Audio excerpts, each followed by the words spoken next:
Rowena, nasaan ka na? Kanina ka pa namin inaantay. Oo nga, kanina Sorry pa kami guys, dito ito sa lang nagmamadali simbahan. na ako.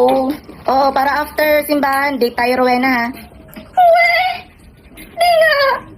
Halika na, ang dami mong daldal. Eto na, on the way na.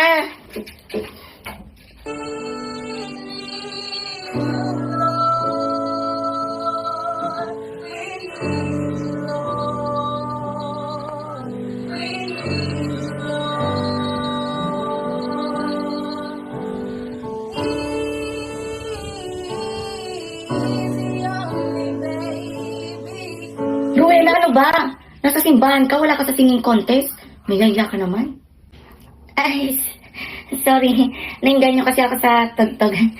Sorry po. Mare. Ano? Ayun si Imelda, oh. Tapos, alam mo ba, bali-balita dito, uto-uto yung babaeng yan. Paano mo naman nasabi, Mare? Paano ko nasabi, Mare? Papatunayan ko sa'yo. Manood ka. Sis, wala naman akong pampuhunan dito sa lecheng gulayan na to. Sa kanya ako huhut-hut ng pampuhunan. Galing mo talaga mag-isip, Mare. Sige nga. Susan, magkano dito sa patatas? Uy, Imelda, kamusta na? Diyan, 35 lang ang 1 kilo. Sige, 2 kilo. Pero alam mo, Imelda, chinichismis ka dito sa bayan natin. Oo nga eh, naririnig-rinig ko din. Pero alam mo, Imelda, pag nakakarinig ako ng ganon, pinagtatanggol talaga kita. Uy, talaga ba? Salamat ha.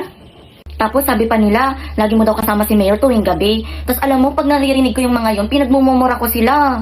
Kasi ayoko masaktan ka, Veds. Uy, nakaka-touch naman. Maraming salamat ha.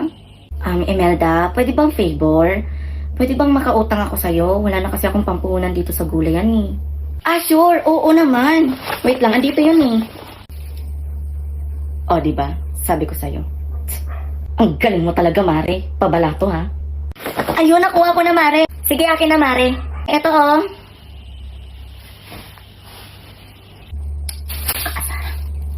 Mare, naghanap ka doon ng mauutangan? Oo, Mare. Meron ka ba dyan? Pautang naman, no?